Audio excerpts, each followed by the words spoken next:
Committee on Science, Space, and Technology will come to order. Without objection, the chair is authorized to declare recesses of the committee at any time, and pursuant to Committee Rule 2E, House Rule 11-2H4, the committee announces that he may postpone roll call votes. Pursuant to notice, I now call up H.R. 2039, the NASA Authorization Act of fiscal year 2016 and fiscal year 2017, and the clerk will report the bill. H.R. 2309, a bill to authorize the programs of the National Aeronautics and Space Administration and for other purposes. Be it enacted by the Senate and House of Representatives of the United States of America in Congress assembled, Section 1, short title. Without objection, the bill is considered as read and open for amendment at any point. And I'll recognize myself for an opening statement and then the ranking member. Good morning to all. Today we mark up H.R. 2039, the NASA Authorization Act for 2016 and 2017. There is a reason why the National Air and Space Museum is the most visited museum in America. Space exploration captures the imagination of people around the world and encourages future generations to dream big, work hard, and shoot for the stars. NASA has accomplished some of the most awe-inspiring and technologically advanced feats in the history of humankind. Throughout its history, our space program has set goals that required vision and offered challenges that have led to innovation and the development of new technologies. New technologies enable new discoveries about the universe and give us hope that we can find solutions to problems here on Earth. Space exploration is an investment in our nation's future, often the distant future, and many technologies that Americans use on a daily basis were born out of NASA research. These include heart rate monitors, athletic shoes, air and water purifiers, cordless tools, and laptop computers. Other space spin-offs include GPS, high-definition TV, and laser surgery. These all improve Americans' quality of life and save lives. Today's bill is a step in the right direction to ensure that NASA will continue to innovate and inspire. The scientists, engineers, and astronauts who find creative and new solutions to the challenges of exploring the universe serve as role models for our students. They motivate young people to study science, math, engineering, and computer science. The authorization levels for fiscal year 16 and 17 included in this bill provide NASA with the resources necessary to remain a leader in space exploration in a time of tight budget realities. Unlike the President's budget request, this NASA authorization complies with the Budget Control Act.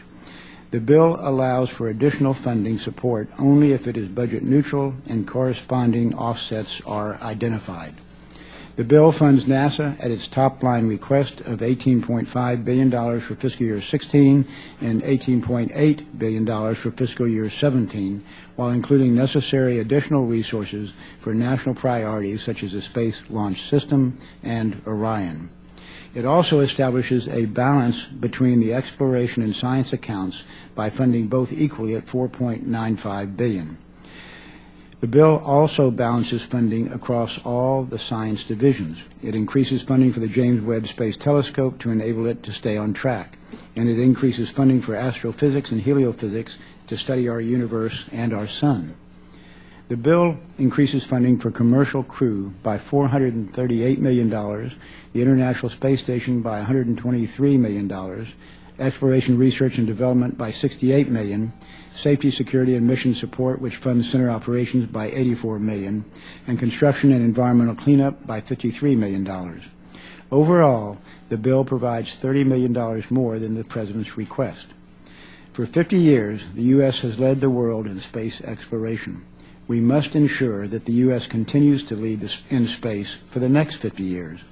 And we must continue to invest in NASA as the only American agency responsible for space exploration. I encourage all members to vote for this bill, and now recognize the ranking member, the gentlewoman from Texas, Ms. Johnson, for her comments. Thank you very much, Mr. Chairman. Just a little over 2 months ago, we marked up and passed out of the House a bipartisan NASA authorization. That bill was negotiated on a bipartisan basis and voice voted out of committee and out of the House.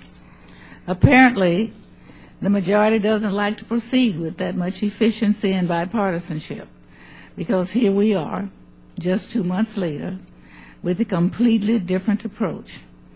The bill before us today wasn't pre-negotiated with the minority. In fact, nobody on our side had even seen the bill until the markup notice last Friday.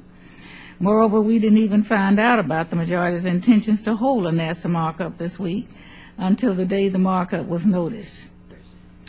So after we saw the bill, we understand why. In contrast to the bipartisan bill from February, H.R. 2039 abandons the tradition of a well-balanced NASA portfolio in pursuit of ideologically driven cuts to programs the majority doesn't like. Most significantly, the majority's bill cuts earth science by over $320 million. Earth science, of course, includes climate science. It should come as no surprise that the majority wants to cut funding for a field of science where they are scared of the answers that the scientists give. Remember, just last week, every single Republican member of this committee voted against the notion that climate change might be caused by people. In January, NASA announced that 2014 was likely the warmest year since 1880. NASA also noted that 9 of the 10 warmest years have occurred since year 2000. Of course, these scientific findings did not sit well with many of my Republican colleagues who have been consistently insisting of late that global warming is over. Instead of admitting that they might be wrong, the majority is doing the next best thing, cutting the budget of the scientists who keep making them look foolish. This is an embarrassment and does a profound disservice to the once proud reputation of this committee. The majority also cuts the Aeronautics budget by $80 million, which is consistent with the President's request. I must say that for the life of me, I can't understand why even either the majority or the President, for that matter, is proposing to cut this account. The last time I checked, aviation equipment is one of the last major positive contributions to our trade balance that America still has. We are the world's leader in both commercial and military aviation equipment. But this leadership is in jeopardy as other major world powers focus their industrial efforts on this sector. This is not the time to turn our backs on aeronautics research. This research will help to keep our aviation industry the world's leader and improve the quality of life of our citizens. Mr. Chairman, these are ill-advised cuts. These cuts have absolutely nothing to do with making America safer or stronger. Absolutely nothing. They are simply the expression of the majority's stick-to-your-head-in-the-sand ideology. This is especially disappointing because we have worked so hard just 3 months ago to make our NASA authorization a bipartisan bill which could be broadly supported by the aerospace and science community. It is a shame to be throwing all that work away in pursuit of a narrow ideological agenda. I'm going to close with a warning. There are those in this country and in this Congress who don't think NASA should be a priority. NASA has survived and thrived over the years only because of the strong bipartisan backing of those who understand the importance of NASA to our national well-being. This bill before us will never become law because the majority's willingness to walk away from the bipartisanship in order to appease their own most ideologically driven members risk eroding support for NASA in general. This, I fear, will be one of the most unfortunate consequences of the majority's actions. Before I yield back, I'd like to place some letters and statements into the record from organizations that have echoed concerns about the bill, including the American Institute of Aeronautics and Aeronautics and Astronautics, the American Association for the Advancement of Science, the American Geophysical Union, Geological Society of America, the Association of American Universities, the American Astronomical Society, University Space Research Association, and the Planetary Society. I thank you and yield back. Thank you, Ms. Johnson. Without objection, the items you mentioned will be made a part of the record. The sponsor of the bill, Mr. Palazzo of Mississippi, has arrived, and we look forward to his statement. Thank you, Mr. Chairman. H.R. 2039, the NASA authorization for 2016 and 2017, provides policy provisions that passed the House of Representatives earlier this year by unanimous consent, but await action by the Senate. This is the same bill that also passed the House last year by a vote of 401 to 2. This authorization preserves the bipartisan agreement on policy provisions and updates it to authorize funding levels for fiscal year 16 and fiscal year 17. Unlike the President's budget request, this bill fully complies with the Budget Control Act and provides for increased authorizations in the event that the BCA is repealed, replaced, or amended, or if offsets are identified within existing discretionary spending accounts to allow for increases.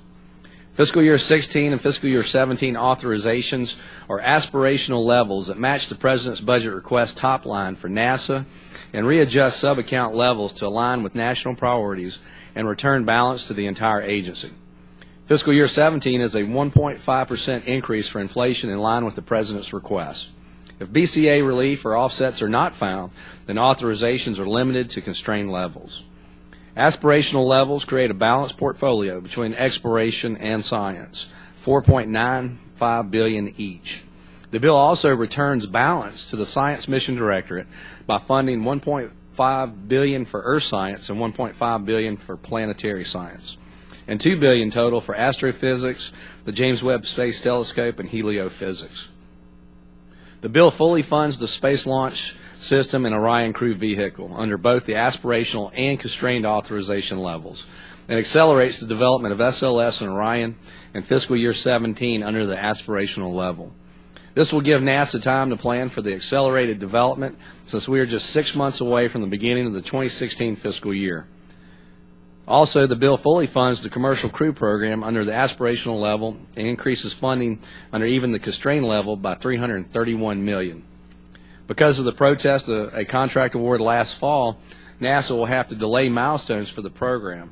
So it is possible that even this level of funding will be sufficient to ensure that Americans can once again launch American astronauts on American rockets from American soil by 2017. I know many of my colleagues on the other side of the aisle don't think that the Budget Control Act and sequestration restricts authorization committees. By this logic, no authorizing committee would need to adhere to the Budget Control Act. Thus, authorizers would simply provide an uncapped, unfunded wish list to appropriators. I can tell you that authorizing funding above what can be appropriated is a damaging act. It sets NASA up for failure by presenting the space agency with unfunded mandates. A long list of NASA advisory groups and blue ribbon commissions have noted that NASA is being asked to do too much with too little. Authorizing committees should not contribute to the problem. This bill keeps the bipartisan agreement with the minority on policy provisions. This bill is also fiscally responsible. The bill balances exploration and science and restores true balance to the science division. Unlike the President's budget request, it provides for increased funding for NASA and makes sure those increases are paid for. I urge my colleagues to support this bill and join me in protecting America's legacy of leadership in space. I yield back. Thank you, Mr. Palazzo. And the gentlewoman from Maryland, Ms. Edwards, the ranking member of the Space Subcommittee, is recognized for her statement. Thank you, Mr. Chairman. Quite frankly, at this point, I don't really understand what it means to be a ranking member or a chairman of a subcommittee on a committee that chooses to hold a full committee markup on a bill that has never seen the light of day in the subcommittee. But here we are. So we're holding a full committee markup of the NASA Authorization Act of 2016 and 2017. It's a bill that our staff received just a week ago for a markup that came as a complete surprise, and quite frankly, professionally, as an offensive surprise, given that almost a year ago to the day, April 29th, 2014, we passed out a full committee of bipartisan NASA Authorization Act in 2015. And then just a short couple of months ago, we did the same thing on a bipartisan basis. And there is nothing bipartisan about what is happening today.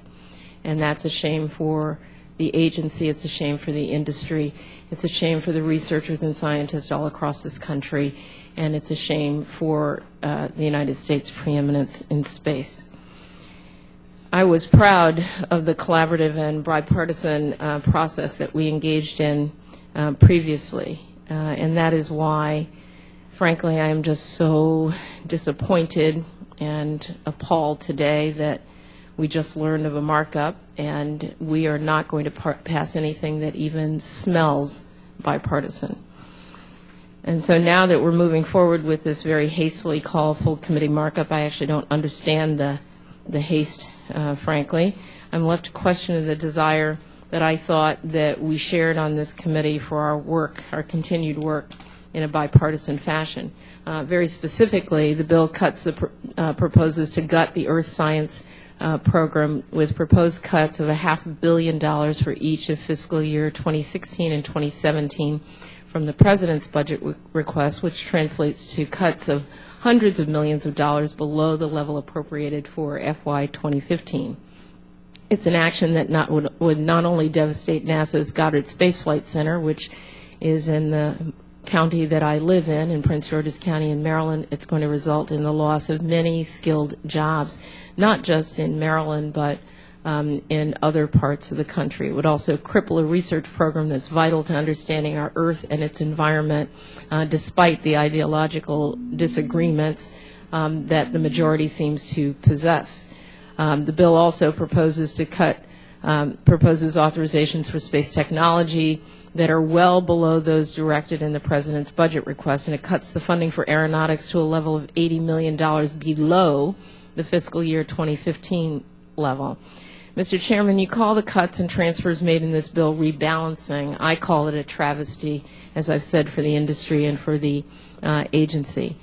Let me remind my colleagues that the committee didn't hold one single hearing, not one, on NASA's Earth Science program during the entire 113th Congress, nor has it held or proposed to hold one single hearing on Earth Science during the 114th Congress. But I guess that is consistent with the work of this committee to engage in policy making without engaging in any inquiry.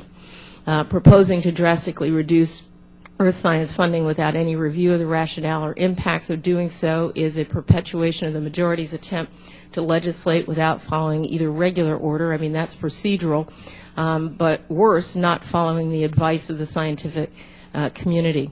Mr. Chairman, in your press release announcing this markup, you very shockingly mentioned heroes like Sally Ride, and yet what this bill does is an anathema to what Dr. Ride recommended in her 1987 report, quote, NASA Leadership in America's Future in Space, the Ride Report. And I want to quote from that report. She said, NASA, with its technical and scientific expertise, is uniquely suited to lead mission to planet Earth. Only from Earth orbit can we gain the perspective necessary to observe the Earth system and the interaction of its components on a global scale. The resulting Earth system models developed and refined over years of study are the important products of this initiative and would enable NASA, would establish NASA as a responsive agency ready to meet the challenge of a genuine time-critical need. Championing this initiative would establish the United States at the forefront of a world-recognized need to understand our changing planet. Mr. Chairman, we know that both NASA lacks the resources it needs to accomplish all of these inspiring programs, and that we have to undertake. And I want to just underscore in conclusion that including the University of Texas at Austin, the University of Virginia, Georgia Institute of Technology, numerous of the University of California systems among those who oppose this authorization. And so shame, shame, shame on us. Thank you, Ms. Edwards. And we will now go to our list of amendments that are in the order they are listed on the roster. And the ranking member, Ms. Johnson, is recognized to offer an amendment in the nature of a substitute. Thank you very much. I have an amendment at the desk. And the clerk will report the amendment. Amendment in the nature of a substitute to H.R. 2039, offered by Ms. Johnson of Texas. Strike all after the enacting clause and insert the following. Section 1, short title, Table of Contents. Subsection A, short Without title. objection, the amendment will be considered as read. The gentlewoman is recognized to explain her amendment. Thank you very much, Mr. Chairman. This amendment is drawn largely from the majority's bill, which itself is drawn largely from the bipartisan NASA authorization of 2015 that passed the House earlier this year by voice vote. The primary difference is that my amendment will put NASA on a sustainable growth path to allow the agency to fulfill all of its important missions. When the Augustine Commission issued its report on the future of human space flight in 2009, they noted that NASA would need significant budget increases to support any human exploration program beyond Earth orbit, whether that meant the Moon or Mars or some other intermediate destination. The last NASA authorization to become law attempted to provide the agency with a sustained growth path to enable these missions. Unfortunately, the funding aspirations contained in this bill were never achieved, and NASA is struggling to fulfill all of the missions it is tasked with under constrained funding. The majority's answer to this problem is to rob Peter and pay Paul. I reject that. I reject the notion that in order to send people to Mars, we have to stop trying to understand the planet we live on. From the very first days of America's space program, NASA has sought to better understand our planet Earth, in addition to the far reaches of space. The first American satellite launched into space discovered the Van Allen radiation belts surrounding our planet. It was a major scientific discovery, and it precedes the wonderful work that NASA conducts today to better understand Earth and its environment. The majority wants to change that history. They want to abandon NASA as a multi-mission agency and instead focus primarily on the goal of human spaceflight. I strongly disagree with that approach. I believe in the multi-mission agency that NASA is and has always been. I too want NASA to travel to Mars, but not at the expense of understanding Earth, and not at the expense of astronautics research, which benefits our country in so many ways. Thus, my amendment would fully fund Earth science. It would fund the Space Launch System and the Orion at the levels they need to stay on track, funding levels above those authorized by the majority. It would reverse the cut of the astronautics funding and restore it to its fiscal year 2015 level. And it would accomplish this while still authorizing about the same total amount of money for NASA that Congress authorized in 2012. Finally, my amendment would strike Section 103, which, to put it bluntly, is a bunch of nonsense. I've said it before that it is apparently worth repeating that contrary to the protestations of my Republican colleagues, the Budget Control Act does not apply to what we are doing here today. First of all, the BCA doesn't break down funding levels at all. It simply provides a number for all discretionary programs. It provides absolutely no guidance or restrictions at an agency level. As such, in theory, we must fund NASA at the level 10 times as great as provided in this bill and still not be in violation of the Budget Control Act. Second, and perhaps most important, an authorization does not provide funding, period.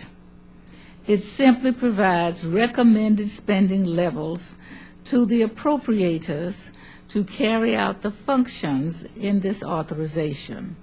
It is then up to the appropriators to determine how much funding is available and what program areas to prioritize with the available funding. Frankly, it's embarrassing that Democratic members of this committee have to keep restating elementary concepts of legislating to our Republican colleagues. But you keep insisting on ignoring legislative process and precedent. Let's turn over a few pages in the 114th and legislate responsibly, and let's take a small step toward restoring NASA to the innovation powerhouse we want it to be. And I urge my colleagues to support this amendment, and I yield back. Thank you, Ms. Johnson. And the gentleman from Mississippi, Mr. Palazzo, is recognized in opposition to the amendment. Thank you, Mr. Chairman. I appreciate the ranking member's amendment that seeks to increase overall funding for NASA above the President's budget request. I share a passion for NASA, as everybody on this committee does, as well as their commitment to national priority programs such as SLS and Orion. Unfortunately, the ranking member's amendment strikes the provision in the bill that keeps this legislation compliant with the Budget Control Act. The provision also does not require that the additional funds be offset within the existing discretionary caps. I'd like to work with the ranking member going forward to find appropriate offsets that do not violate the President's Budget Control Act. But for now, I must oppose the gentlelady's amendment, and I ask my colleagues to also oppose. I yield back.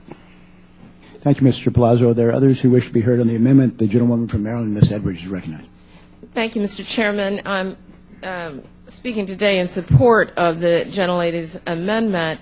The amendment would fix the problems with the underlying bill while it leaves intact the policy language, which was the result of our bipartisan negotiations to which I've referred before, that already passed out of this House and out of a previous House. The amendment, if adopted, would make H.R. 2039 a NASA bill that we could all be truly proud of supporting.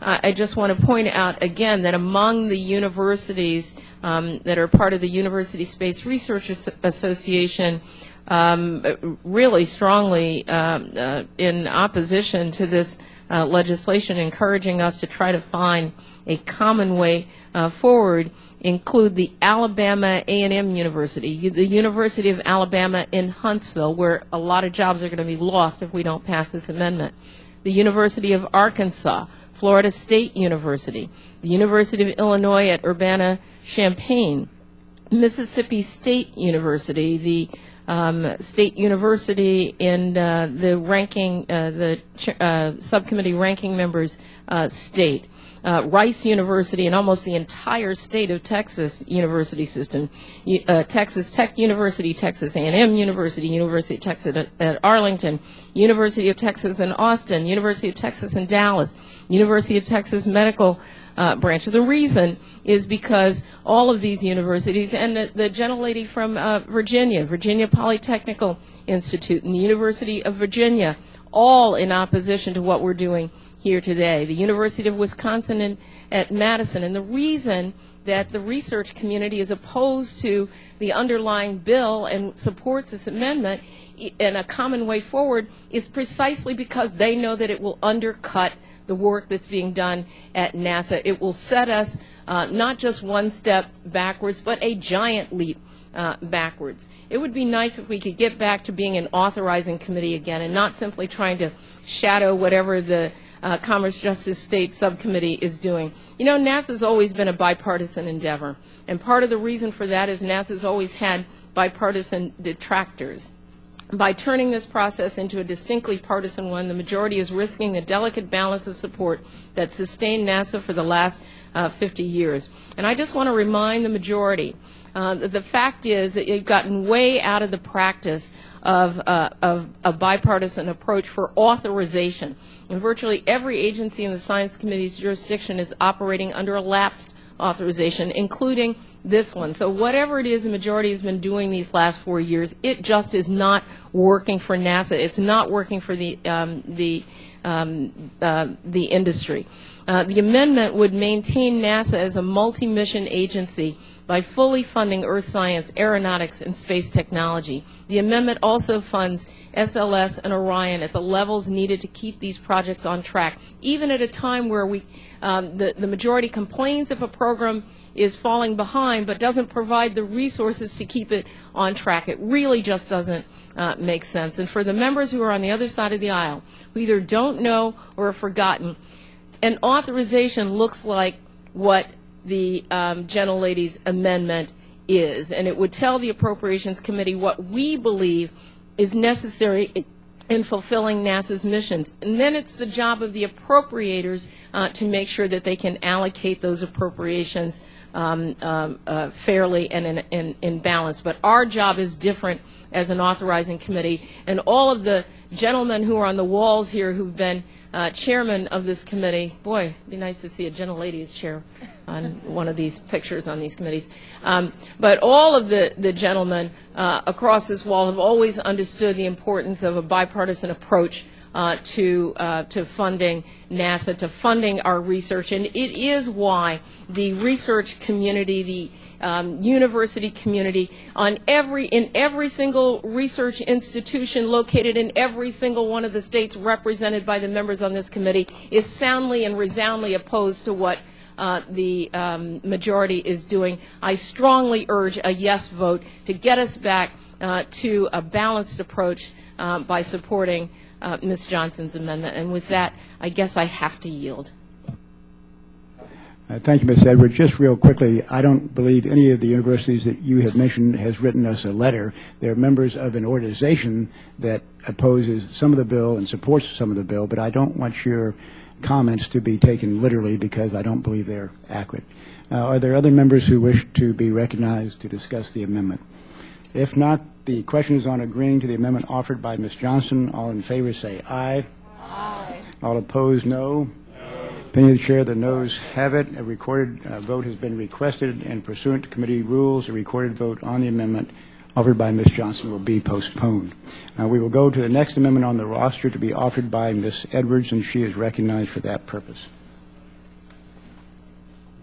Thank you, Mr. Chairman. I have an amendment at the desk. And the clerk will report the amendment. Amendment to H.R. 2039, offered by Ms. Edwards of Maryland. Page 5, line 12. Strike. Without objection, the amendment will be considered as read, and the gentlewoman is recognized to explain her amendment. Mr. Chairman, my amendment would restore the drastic and harmful cuts that the majority's bill makes to NASA's Earth science programs, restoring the funding level to that proposed by the administration. Mr. Chairman, the importance of NASA's Earth science programs cannot be overstated. These globally recognized programs uncover significant information about our home planet, improving our ability to accurately forecast both long-term changes and short-term weather events such as violent and destructive storms. The cuts made by the majority's proposed bill would reduce drastically annual funding for Earth science, almost $500 million below the President's requested levels and $322 million below the FY 2015 appropriation. These draconian reductions will have a massive impact on NASA programs and centers, with hundreds of millions of dollars cut from JPL, Goddard Space Flight Center, Ames Research Center, Armstrong Flight Research Center, and many others. Let me give you an example of the damage that these cuts would do. A 25% annual reduction to applied science technology and research and analysis projects, resulting in no new project solicitation in the entire fiscal year 2016. This cancellation of approximately 20 calls in FY 2016 would mean that close to 500 grants would not be selected, a loss of over $100 million to the earth science research community. This bill would also mean a cut of over $300 million from flight projects, resulting in a loss of data continuity in all of our important climate measurements. Major missions such as Landsat 9, the Radiation Budget Instrument, and the Total Spectral Solar Irradiation Sensor instruments would be delayed by at least 2 to 3 years. Landsat 9, scheduled to be built right up the road here at the Goddard Space Flight Center, is the most recent in a long series of satellites that have provided accurate measurements of Earth's land cover for over 43 years. In addition to routine data gathering, the Landsat satellites support disaster response and help our nation's firefighters assess the severity of wildfires. And we must not lose sight of the fact that cuts to NASA programs mean cuts to NASA's workforce. Goddard Space Flight Center in Maryland alone employs approximately 10,000 blue-collar and white-collar workers. By slashing these funds, we put at risk hundreds, if not thousands, of American jobs all across the country. H.R. 2039 makes these huge cuts to the Earth Science program while still calling for for NASA to ensure a steady cadence of large, medium, and small Earth science missions, and to increase the number of venture-class projects as part of a balanced Earth science program. You cannot have it both ways. How can we slash NASA's budget with one hand and require them to increase the number of projects with the other? It doesn't make any sense, Mr. Chairman. No NASA program should be gutted in order to plus up another program, and especially not for purely ideological reasons. NASA is and always has been a true multi-mission agency. It leads the world. And the underlying bill would cripple a research program that is vital to understanding our Earth and its environments. I urge my colleagues to support the Earth Science programs, to restore the funding, and to support my amendment, and I yield back the balance of my time. The gentlelady yields back the balance of her time. Does the gentleman from California, Mr. Rohrbacher, seek recognition? I certainly do. Thank you very much. He's recognized for 5 minutes. And I appreciate Ms. Edwards' amendment and her passion for NASA's Earth Science program. And I'm sure if she stays around long enough, she's going to have her picture right on the wall up there. And but she might be in the United States Senate before that. Who knows? But we've appreciated working with Ms. Edwards. She takes her job very seriously, and that's something all of us should appreciate. Although we can have disagreements that are not purely ideological, sometimes the disagreements are practical in nature.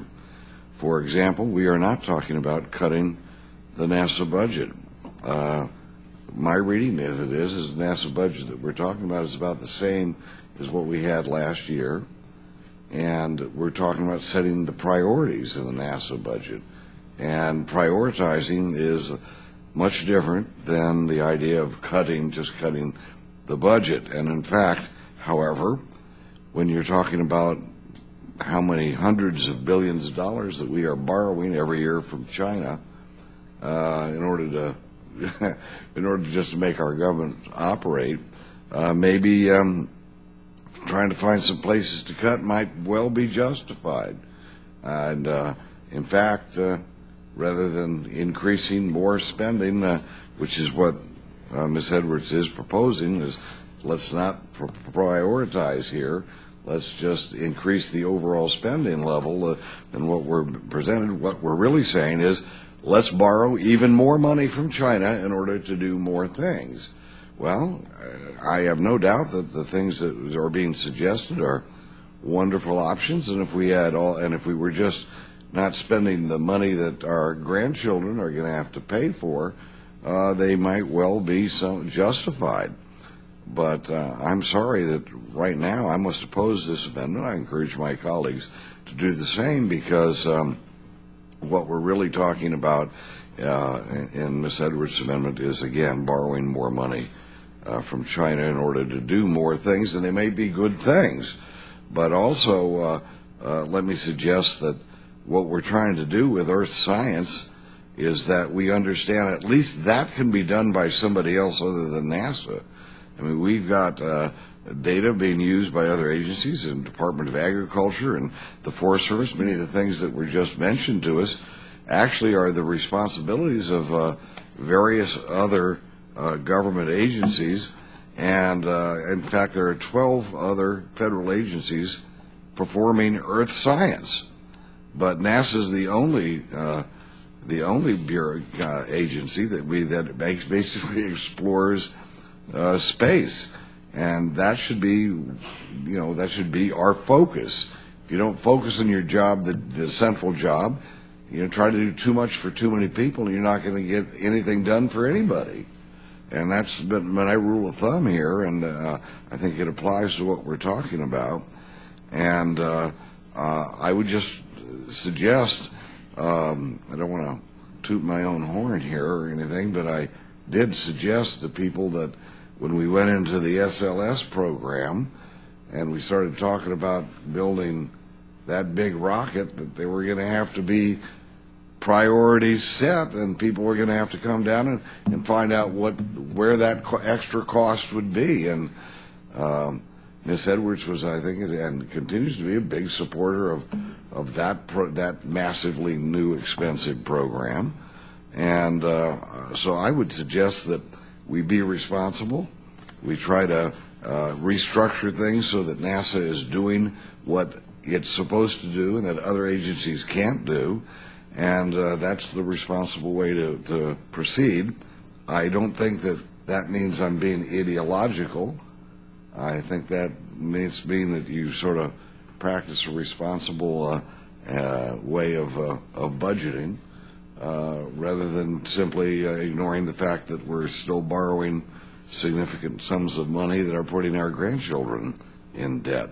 So I would ask my colleagues to oppose this amendment, but appreciate the passion on the other side of the aisle for trying to I wish we could do more. I agree with you that I wish we could do more, and there's all kinds of wonderful things that we could be doing, and we should try to get our system in order so that we have a growth rate that will actually sustain more spending for building a space infrastructure, which is what I believe basically should be our priority, which is I believe we need to have a space infrastructure so that will service all these other needs eventually by utilizing space for the benefit of human beings.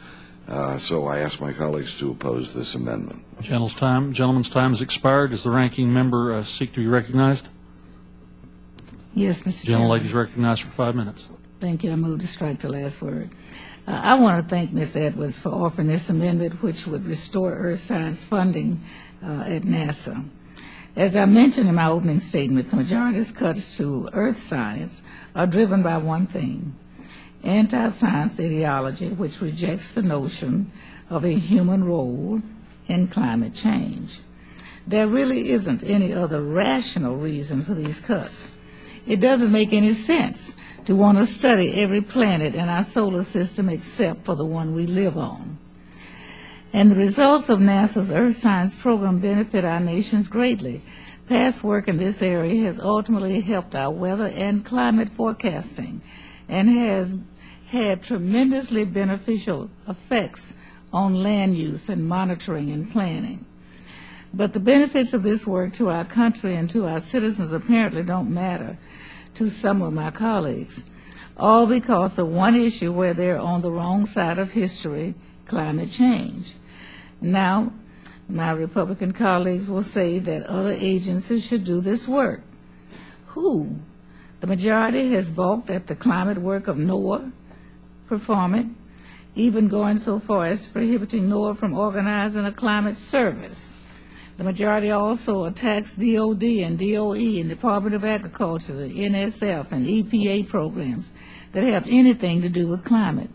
So let's be honest. This isn't about what's best for NASA. It's about attacking the substance of the work because the majority doesn't believe in science. My Republican colleagues are also very fond of saying how much the earth sciences account has grown, as though that justifies cutting it. However, I'd like to point out that in 2001, when we had a Republican president and a Republican Congress, earth science was funded at just under $1.5 billion. Those are not even inflation adjusted, but rather actual year dollars. So the majority here today is proposing to cut earth sciences $48 million below the 2001 levels. That hardly sounds like rational rebalancing. What it does seem like, is a punitive cut to the program that conducts research in a field of science my colleagues don't believe in. We are the Science Committee. Owed to that a lot better than what we're getting. I strongly urge adoption of Ms. Edwards' amendment, and I yield back. Thank you, Ms. Johnson. The gentleman from Michigan, Mr. Molinar, is recognized. Thank you, Mr. Chairman. Move to strike the last word. The gentleman is recognized for 5 minutes. Thank you. I also oppose the amendment and would like to state, as a former was a chemistry major and someone whose district relies heavily on innovation and science, I strongly believe in the importance of science. My concern is that while other important science programs have had their budgets cut, in the last 6 years, the Earth Science Program budget has expanded by more than 62%, and in fact is actually crowding out funding for other programs. And I believe that this bill establishes a balance between exploration and science, funding both at $4.95 billion. And within the science account, Earth science is funded at $1.45 billion, and planetary science is funded at $1.5 billion. And I believe in a balanced portfolio. And when it comes to the investment, as has already been mentioned, there are 13 other agencies that have climate science programs. And I believe that this bill still allows for a robust Earth and climate science program authorizing $1.45 billion, roughly in line with the other science disciplines. But NASA's mission is unique, and while 13 other agencies are working on climate science, NASA is the only federal agency focused on space exploration. And my concern is we have always been a country who has led in the area of space exploration, and I believe we need to continue that progress, and I believe this amendment moves us in the wrong direction. Thank you very much, and I yield back. Thank you, Mr. Molinar. The gentlewoman from Oregon, Ms. Bonamici, is recognized. I move to strike the last word. The gentlewoman is recognized for 5 minutes. Thank you very much, Mr. Chairman. We just received a letter from the Association of Public and Land Grant Universities, which I would like to enter into the record. With that objection? The letter's titled Failure to Launch, and it's a statement in opposition to this legislation. Instead of reaching for the stars, the initial draft of the NASA Authorization Act for 2016 and 2017 falls short of providing the support for the next generation of Earth and space exploration that will allow us to better understand and protect our planet and answer a vast array of fundamental questions regarding the universe. And the letter continues, instead of taking the next giant leaps for mankind, the bill yields to the force of gravity and actually moves the U.S. backward in science investments. At the same time, our competitor countries are rapidly working to strategically overtake us in space and Earth science exploration. This bill would further a growing innovation deficit in which the U.S. unnecessarily forgoes critical investments while other nations make the advancements our researchers should be making. And, Mr. Chairman, I want to continue to cite some information that's in the letters already entered into the record.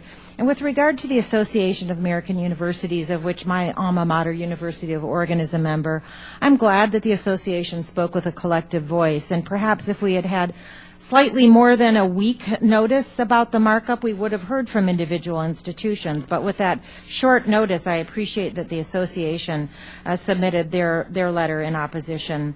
The American Geophysical Union, also concerned about the Earth science cuts, talks about how more generally Earth Science Division missions aid in flood prediction, earthquake response, the tracking of severe storms and tornadoes.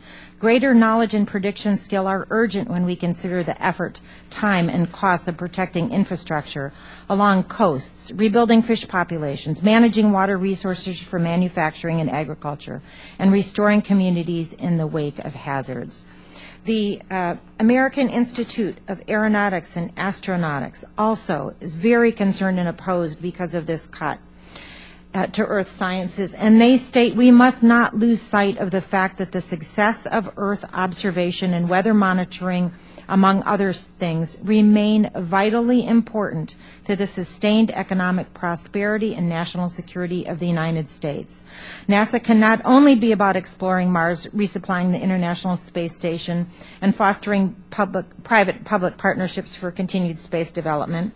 It is equally important to ensure NASA is funded to enable accurate weather forecasting, drought conditions monitoring, ocean temperature tracking, agriculture yield prediction, and soil quality and erosion assessment. And finally, Mr. Chairman, the Geological Society of America writes that investment in NASA Earth science is necessary for America's future economics and science and technology leadership.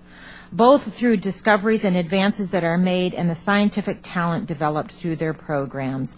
The data and observations from Earth-observing missions and research are tremendously important. Resource for natural resource exploration, land use planning, and assessing water resources, the impacts of natural disasters, and global agriculture production. Mr. Chairman, the Executive Director of the Geological Society of America, Vicki McConnell, Oregonian, concludes investment in earth science research is vital to increase U.S. competitiveness and further our understanding of our place in the universe. We urge the committee to reconsider the cuts to earth science research as you seek to shape NASA's future and therefore the standing of the American scientific community. We have the opportunity to do this with Ms. Edwards' amendment, which I strongly support, and I yield my remaining minute to Ms. Edwards, the sponsor of the amendment. I thank the gentlelady for yielding her remaining minute. I just want to point out that what it means, the cuts mean, and the reason that I've introduced this amendment is because it would mean fewer research grants and contracts for universities that do work in earth science. Universities like the University of Alabama in Huntsville, Ohio State University, the University of Virginia, the University of Illinois, and Arizona State University. These universities all do earth science research that would be deeply impacted unless we restore the research components here in this authorization. It means there will be fewer Earth-observing spacecraft and systems built in places like Northern Virginia, Southern California, Colorado, and a host of other places. It means there will be less basic research and applied earth science work carried out at Stennis in Mississippi, Marshall Space Flight Center in Alabama, Langley in Virginia, Goddard in Maryland, and JPL in California. And with that, I yield.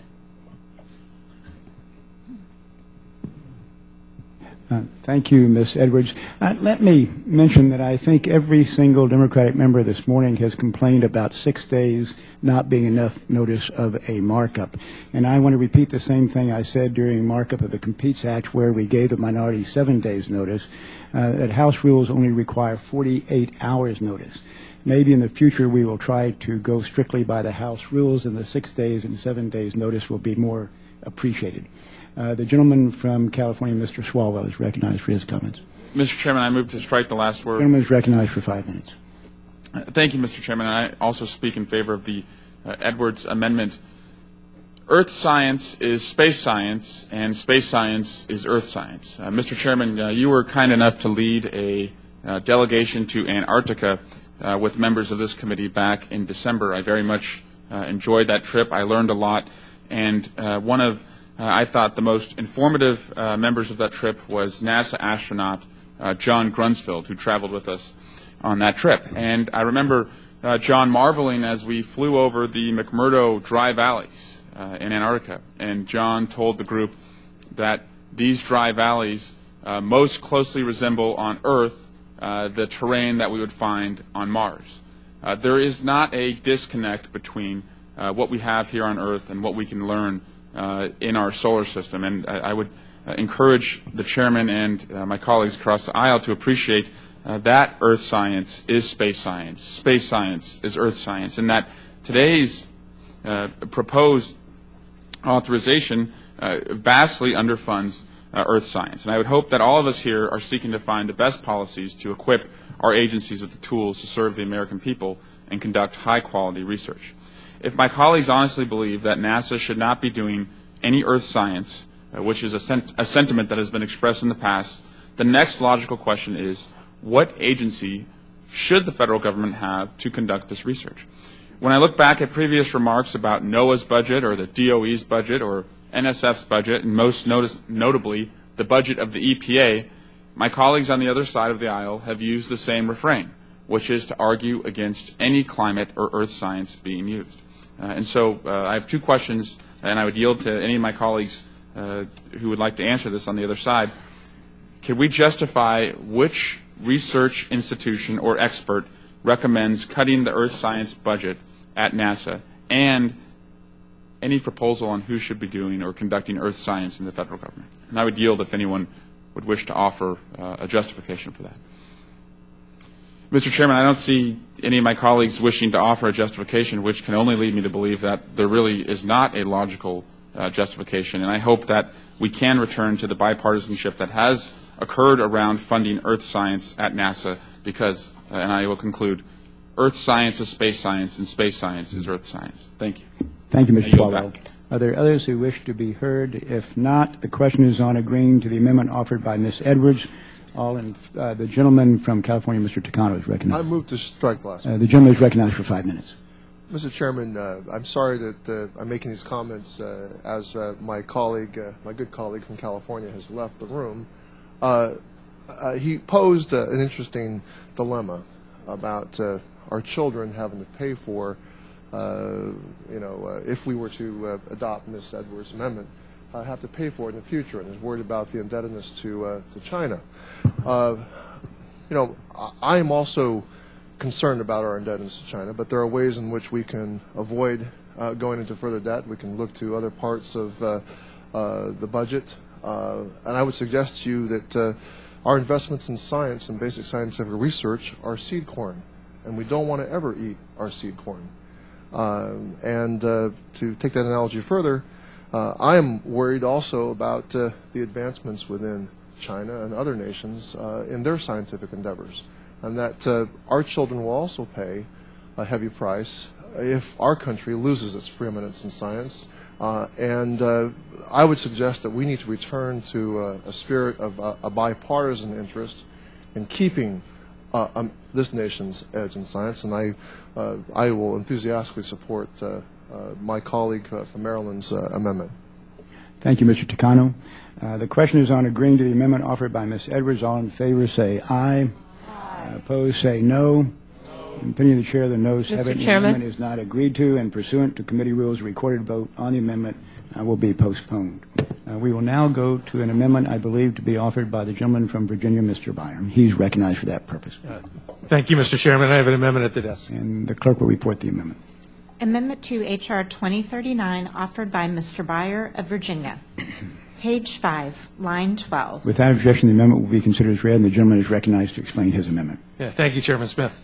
Aeronautics research contributes to the nation's economic growth and job creation through pioneering transformative capabilities that enable the U.S. aviation industry to maintain and advance its global leadership. Those of us flying today take for granted the winglets at the tip of jetliner wings. And most passengers flying today have scant knowledge of the modern jetliner's supercritical wing, where the airfoil is flatter on the top and rounder on the bottom, with a downward curve on the trailing edge.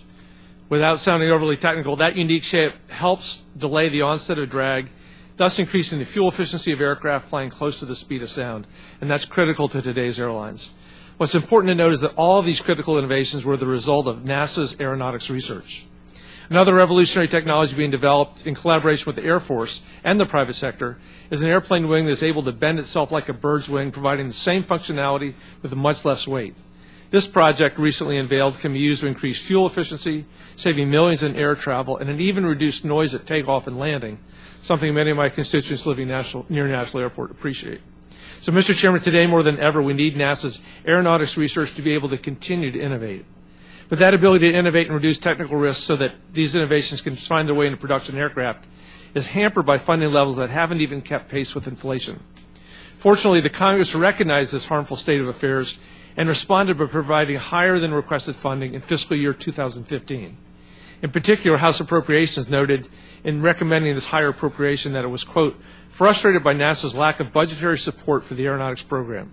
More than any other NASA activity, aeronautics research directly impacts the lives of taxpayers through technologies that improve the commercial flying experience and reduce airline costs, leading to reduced upward pressure on airfares. Unfortunately, the administration has once again identified levels for aeronautics research in fiscal year 2016 and 17 that are lower than those appropriated in 2015. And the bill before us today does nothing to rectify the problem, but just matches those lower levels. So my amendment would match aeronautics FY 2016 funding to that appropriated last year in 2015 and provide for inflationary growth in 2017. It will enable NASA to continue its work assisting the Federal Aviation Administration in the development and transfer of revolutionary air traffic management tools that will increase the efficiency of the national air transportation system while ensuring safety. and it will allow NASA to continue to develop new concepts and technologies for aircraft, improving efficiency and minimizing environmental impact and aircraft noise. And finally, these funding levels will allow increased research investments in emerging areas such as the integration of small unmanned aircraft systems in the national airspace system. Mr. Chairman, robust funding for aeronautics is something that should be supported across the party lines. I urge my fellow members to support this amendment so that NASA and its partners in industry and academia can continue to develop the innovative breakthroughs that we need. Mr. Chair, I yield back the balance of my time. Thank you, Mr. Byer. And the gentleman from California, Mr. Knight, is recognized in opposition to the amendment. Thank you, Mr. Chair. I move to strike the last word. The gentleman is recognized for 5 minutes. Thank you, Mr. Chair. And I, too, believe that aeronautics is a big part of NASA. It is the first A in NASA, and it has been for over 100 years. The issues are, when a lot of us freshmen run for office, we talk about things that we're not just talking about in a discussion when you're running for office. You actually want to do it, and part of that is responsible budgeting. Responsible budgeting doesn't mean you can find money from somewhere else so that you can spend it on your program. It doesn't mean that we're going to look at other parts of the budget so we can grab money and we can use it here. There's probably no one that has more aeronautics from NASA than I do in my district. I have most of the projects in my district, including world mapping, including what we just did with GCAT, including what we've done with hypersonic, supersonic, jousting, all of the programs that you talk about were probably started in my district or are working in my district today. So when I talk about responsible budgeting, I also have to look at my own backyard. I can't just say, look, I'm going to support everything that I've got as opposed to what you might have. We have to look at NASA's budget as a whole. I, too, would like aeronautics to be a bigger part, and I think that when the administrator, Charlie Bolden, was here, I talked about that, and I talked about how 3% of the budget was too low, and that if we are truly going to work on new programs and bring new projects to light, then we have to bring that budget up. This is not the way to do it. If we're going to have responsible budgeting, that means that we have to look at our own backyard. That means we have to look at every project that we've got. This is a responsible budget to what the project, to where we are today. We have overspent for the last umpteen years. We have to get this in line. So as I move forward and I talk about aeronautics for NASA and the projects that we're going to be working on, I am going to be working with the administrator and say, look, let's start looking at the projects that we've got to prioritize. If it's more than 3%, then that's what we've got to work on. But today, these projects have to be funded by what we've got in a responsible budget. I yield back the balance of my time. Thank you, Mr. Knight. Is there further discussion on the amendment? If not, Mr. Chairman. Who seeks recognition? The gentleman, don't have to look very far. The ranking member, Ms. Johnson, is recognized. I move to strike the last word. The gentlewoman is recognized for 5 minutes. I want to thank Mr. Byer for offering this amendment, which will restore the aeronautics funding for NASA. Growth in the air transportation system is essential to the economic well-being of our nation, indirectly or directly providing almost 1 billion American jobs. However, countries with less mature capabilities often view aeronautics as a key strategic area in technology, education, and workforce development. And these countries are moving aggressively to invest in aeronautics and aviation. We cannot afford to rest on our laurels. Because of the lengthy gestation period needed to move from concept to deployment, industry has often not been able to apply resources to high-risk fundamental aeronautics R&D, an investment often needed as a forerunner to eventually bringing to market new technologies and capabilities.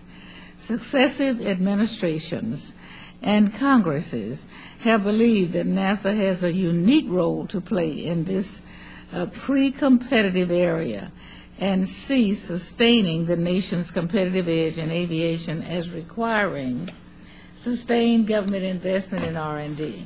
and that is why I support this amendment. We need the NASA development tools and technologies to help manufacturers keep the U.S. aviation industry competitive with other countries.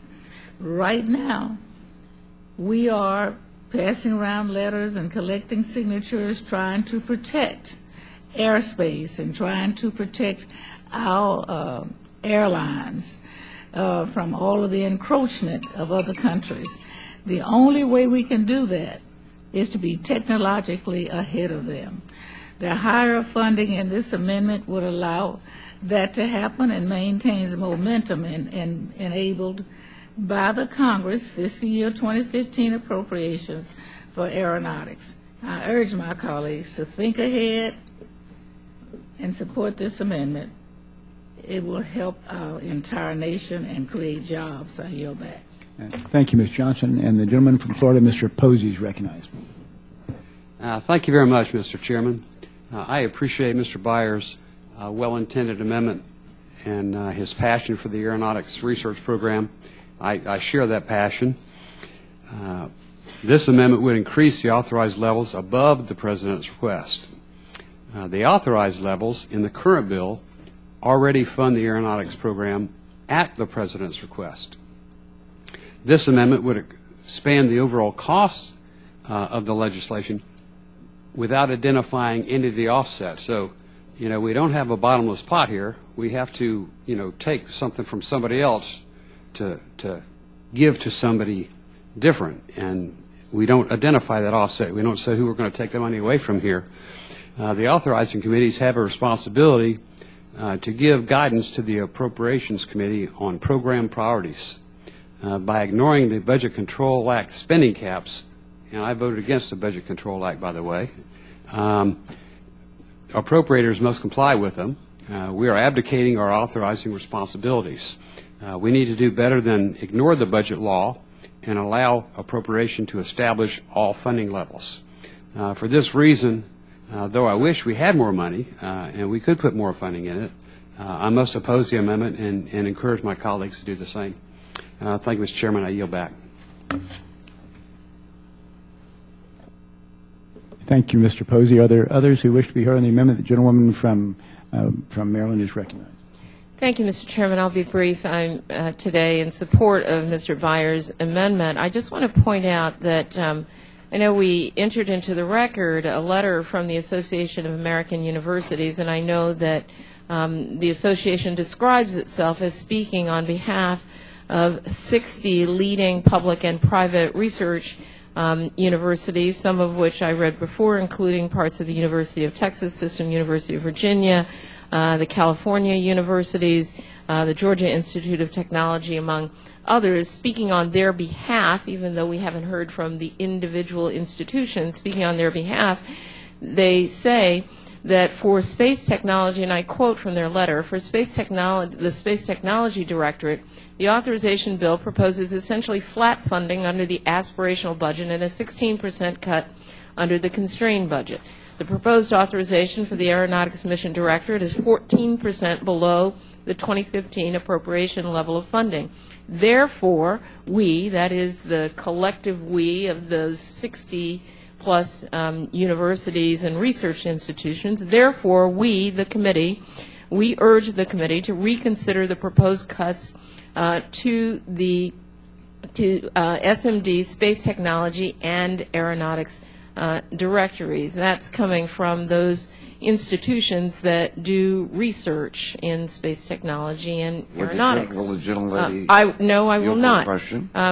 What I will point out, however, is that when you look at these cuts, they're going to hit jobs very clearly, jobs in a very tough economy at and around NASA's Langley Research Center in Virginia and the NASA Glenn Research Center in Ohio. And that isn't just, those are around university research, it's also around the private sector, and of course those centers directly. It would also mean fewer research opportunities in aeronautics at universities like Georgia Tech. And with that, I yield the balance of my time. Thank you, Ms. Edwards. The gentleman from California seek to be recognized? Yes, thank you. The gentleman is recognized. The question I was going to ask Ms. Edwards was specifically, and maybe you could answer now, what offset did those 60 institutions offer us in terms of just spending more money and going further into debt? What was the offset that they decided was less important that they wanted us to cut in the NASA budget? If the gentleman would yield his time. I certainly will. I guess some of the frustration here in the Congress is that some of us who sit on authorizing committees would prefer to be on appropriations committees. But this is an authorizing committee, and one of our responsibilities is to speak to the direction that we want the agency to go. And so it's not the responsibility of the authorizing committee to offer offsets. That is the responsibility of the appropriators to figure out the money. Our responsibility is to figure out the direction of the agency and then to speak to that direction, because that is a direction that we believe policy needs to go. And it certainly is not the responsibility of the institutions receiving the grants and doing the research to speak to what their offset would be. Reclaiming my time, that is exactly what's is getting our country into massive debt, and that is not the trace. It is every one of our jobs, whether even if we're not on this committee. It is our job to try to bring responsible priorities and spending priorities and put them in law and to back them so that indeed our grandchildren won't have to owe more money to the Chinese if they're going to pay off, or whoever it is that they owe money to.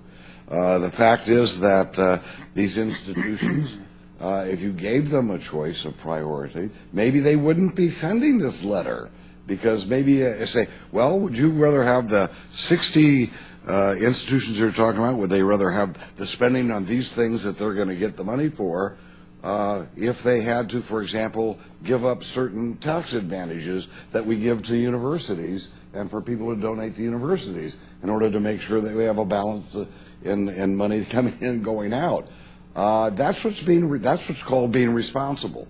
And no, those of us on our authorization committees do feel absolutely obligated to do the responsible thing rather than saying, we're going to just spend, by the way, if you're spending all money in all directions, that's what, is there any limit to what we can, there's lots of ideas that can come up that might make somebody happy in the university or happy throughout the country.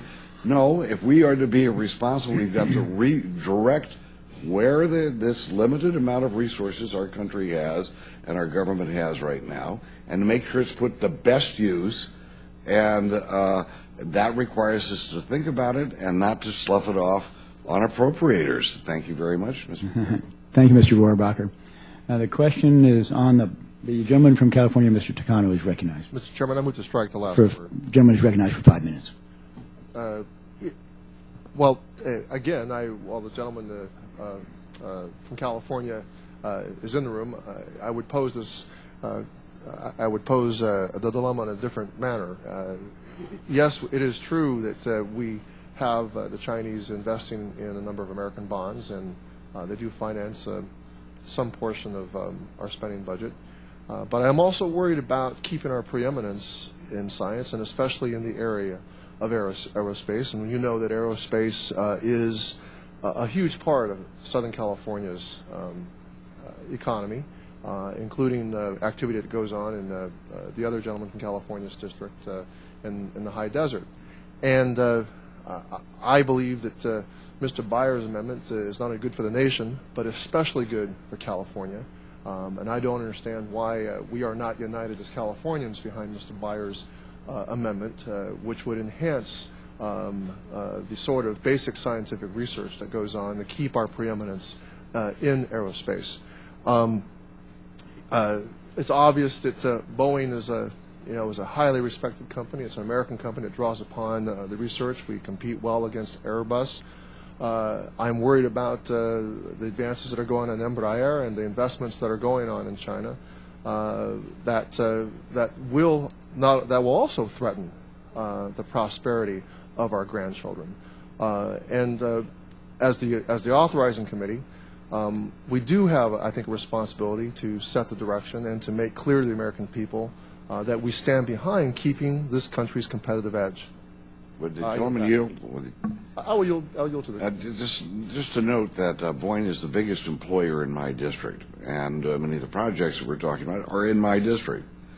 And I am very frank with aerospace employees and workers, and I think we all have to treat our people as grown-ups and able to understand that you can't spend everything for everybody and expect that our country is going to get anything done in the long run. And I think people understand that. We got to prioritize, and if it meant, and I honestly believe this because I've had to explain, I've talked to Boyne employees before, they understand that you've got to set priorities, and sometimes just because it's in your district or just because it's in California, that you can't do it because it might not be good for the country as a whole. And going in further into debt than what we're in right now is not good for our country as a whole. If I could reclaim my time, Mr. Certainly. Chairman, a lot of those employees are traveling from my district to your district because they can afford the housing better in my district. And I would say to you, I would say to the gentleman that I would have a different take on how I would explain our responsibility to these employees at Boeing, that we have a responsibility to keep America's technological edge, and that it's not irresponsible for us to make a priority these investments in basic scientific research, where the private sector, frankly, doesn't have the kind of incentives to spend in such a general way. Only the federal government can make these sort of investments that will, in the basic research and development, that will keep our country ahead. And I would argue that we need to find a way, in a bipartisan way, to recommit ourselves to that mission. Thank you, Mr. Takano. The question is on the Buyer amendment. All in favor say aye. Opposed, no. Opinion Chair, the noes have it, and the amendment is not agreed to. And the gentleman requests a recorded vote, and pursuant to committee rules, recorded vote will be postponed. Okay. The next amendment on the roster will be offered by the gentleman from California, Dr. Barra, and he is recognized. I have an amendment at the desk. And the clerk will report the amendment. Amendment to H.R. 2039, offered by Mr. Barra of California. Without objection, the amendment will be considered as read, and the gentleman is recognized to explain his amendment. Thank you, Chairman Smith. I'll reiterate a lot of the comments of my colleagues. As a kid that was born and raised and grew up in Southern California in Downey, Rockwell International was a place where a lot of my friends' parents worked, and you grew up with this vibrant aerospace economy. And I do share my colleagues' concerns about the budget and the debt that we may be leaving our children and grandchildren. But I also share the concern that we're living off of the legacy of our parents and grandparents, the investments that they made, the progress that they made. And when we're looking at budgets, it's not just the absolute number. We're also looking at where we make our strategic investments, because there is a return on those investments. So the investments that we made in the 50s and 60s in aerospace and space technology absolutely grew our economy and in many ways gave us that economic might that not only led the space race, but gave us so many other technologies that we use in our everyday life, and grew so many new industries that have created this economic wealth in the United States. I understand that we have to get our fiscal house in order. We have to stay within our budgets. But just cutting across the board is not a strategic way to do this.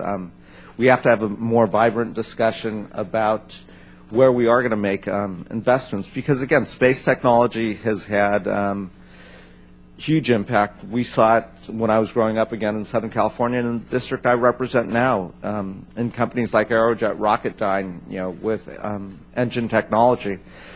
It is something that I've talked about in this committee before. We've got to start building our own rocket engines again, and that will only happen if we're investing in the next generation of propulsion systems, like solar electric propulsion. That, as we talk about this mission to Mars, we we've got to make these investments. Again, I think as my colleague Mr. Takano mentioned, I do worry that we're losing our technological edge because of the lack of investment, the lack of forward thinking in the way that our parents and grandparents did. So, I would urge the committee to consider my amendment, which would restore the FY 2016 and FY 2017 funding levels to those proposed by the President. Getting back to those levels will allow us to make those investments. It will allow us to grow and get a return on investment, and that economic growth will help us pay down our debt and deficit. So again, I urge my fellow members to support this amendment. I yield back the balance of my time. Thank you, Dr. Barron. The gentleman from Texas, Mr. Babin, is recognized for his opposition. Yes, sir. Mr. Chairman, thank you. I move to strike the last word. The gentleman is recognized for 5 minutes. I appreciate Dr. Barron's amendment and his passion for the space technology program. But this amendment would increase the authorized levels for the space technology program and greatly expand the overall cost of this legislation.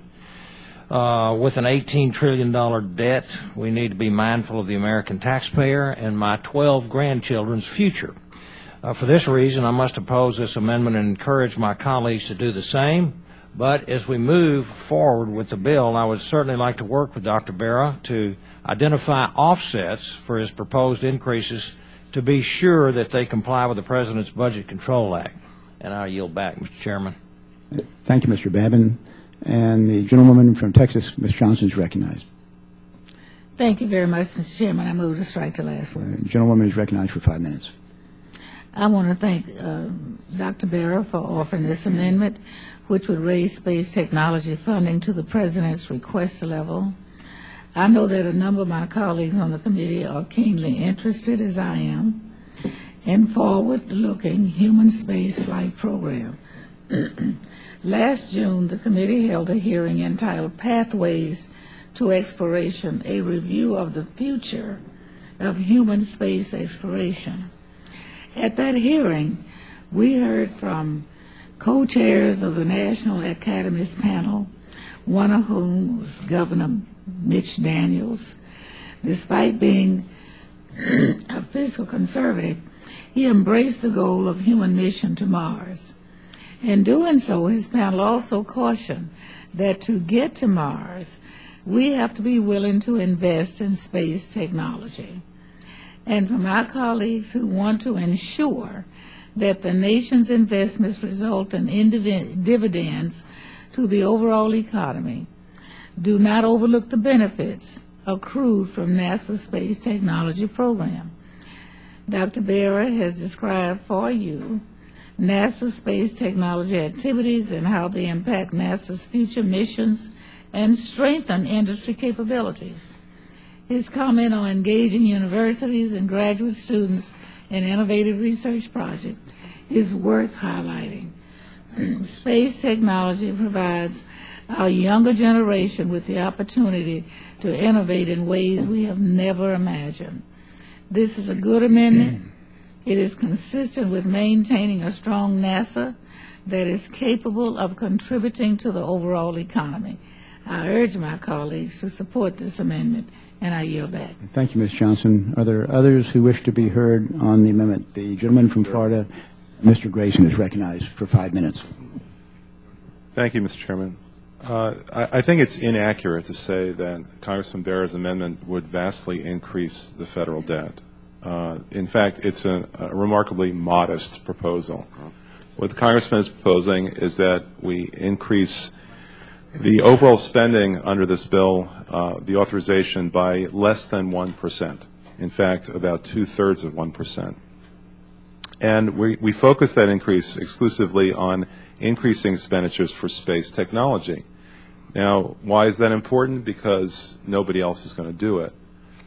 There is no significant private sector investing at this point going on regarding space technology, nor is there likely to be any investment like that in research and development in the near future. Certainly not to the tune of the $600 or $700 million at issue here. If we don't do it, then nobody will do it. And space, as we all know, being on this committee, is the frontier of the 21st century. it is one of the fundamental areas in which we can not just expand our knowledge, but expand our capabilities as human beings. So I think that it is exactly in the context of a $16 trillion debt that we have to be careful not to be penny wise and pound foolish. That's exactly what this comes down to. This is one of those areas where we have to make sure that we don't underspend because we're only cheating ourselves. I yield back. Thank you, Mr. Grayson. The gentleman from Mississippi, Mr. Palazzo, is recognized. Thank you, Mr. Chairman. At this time, I'd like to recognize Mr. Babin for as much time as he needs. Thank you, Mr. Chairman. I would like to enter into the record letters of support for the bills, human spaceflight goals and search for life in our universe. These, a number of them are from my district, including Bay Area Houston Economic Partnership, Coalition for Space Exploration, Commercial Spaceflight Federation, and the SETI Institute. If I may, without objection, so ordered. Thank you, Mr. Babin. Thank you, Mr. Palazzo. And the gentleman from California. Let me just see if there's anyone on this side. Does anyone else seek to be recognized? The gentlewoman from Maryland, Ms. Edwards, is recognized. Thank you, Mr. Chairman. I just want to point out that I'm supporting Mr. Vera's amendment because I recognize in the underlying bill when you cut $129 million, which is what happens with the underlying bill, that NASA would need to delay development of several key technologies that affect a host of future missions and capabilities. It's why I support Mr. Vera's amendment, which I agree with my colleague from Florida. This is a very, very modest amendment, and it includes what would be cut would include a delay in developing technologies, coronagraph and star shade, needed to support direct detection of habitable exoplanets, autonomous mobility systems for future science missions to planetary surfaces, including Mars and icy moons of the outer planets, and development of advanced composite technologies, which could improve the performance and reduce the manufacturing costs of future evolved SLS and Orion programs. And those proposed cuts are exactly why I support Mr. Barra's amendments, because it would allow us to do the work that we need in space technologies. The impact of these delays could really delay significantly the availability of the technologies for exploration and science missions up to a decade. This would do tremendous damage to our nation's space programs. And so with that, I urge the adoption of Mr. Barra's very, very modest amendment to make sure that we can continue on the pathway to engage in the space technology research that's really necessary for us to move forward. And with that, I yield. Thank you, Ms. Edwards. And the gentleman from California, Mr. Nye, is recognized. Yes, thank you, Mr. Chair. Move to strike the last word. I'd like to work with Mr. Beyer and Dr. Barra and Mr. Takano on these issues, and I think we can get there. I do think this is a bipartisan issue. I do think when we're talking about space technology and aeronautics and many of the things that NASA does, it is a bipartisan. We both want to get to the same area. We both want to have a responsible budget. I know that. And we both want to have as many projects in exploration as we possibly can. I know that too. But let's look at what's happening today. There is an awful lot of money, of private money that's going in, hundreds and hundreds of millions of dollars every year by companies like Maston and X-Corp and Virgin Galactic and Spaceship Company, and the list goes on of all of these billionaires that are rushing to become millionaires by getting into the space race. So there is a ton of private money that is being invested in not just suborbital work, but they are working on hypersonics. They are working on some of the things that we have talked about today, working on making airliners safer, making them more economical, working on jet engines, making them more economical so that maybe we don't have to build things like high-speed rail. But today, we do have to be very responsible in every dollar that we spend. And when we talk about modest increases, you know, we've done this in California, it's only a modest increase to the to the licensing fee for your car. It's only $1. It's only a $2. And then when you buy a new car, it's $500 to register that car in California. Well, those are all modest fees that turned out to be something that was a little bit more than modest when they all added up. So we do have to look at how we're going to be responsible, how we're going to move forward, what's happening today with the technologies and the private money that's being invested. And part of that is what's happening for space technology and the advancement of the American space industry. So with that, Mr. Chair, I will yield back my time. Thank you, Mr. Knight. The question is on the gentleman from California, Mr. Rohrbacher, is recognized. I'd just like to identify myself with the remarks of Mr. Knight. We do have considerable, in case people have not noticed it, considerable investment in space technologies and developing new approaches to accomplishing missions in space. And so it's no longer totally the focus of just government and NASA and government employees, but investors and entrepreneurs and businessmen who reach out and work with the universities. And this is a phenomena in our country that we should be encouraging rather than trying to just only focus as if NASA was the only hope for actually accomplishing new technologies. However, let me note that NASA has played this important role, but I might add, by the way, when we talk about how we have benefited by what NASA did in the 1950s, that's true. We certainly are. This generation is benefiting directly from those technologies. I mean, the weather satellites that are up there, and you name it. We've got some things that are up there because the right rockets were developed by NASA a long time ago. But I don't believe that it was based on major increases in the debt that our country owed to other countries. I think that our people in the 1950s, the debt level was not expanding as it has in the last 2 decades.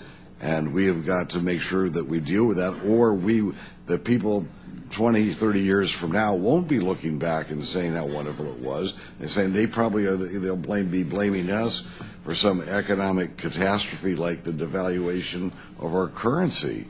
So with that said, also let me note that I agree that Mr. Barrera's amendment is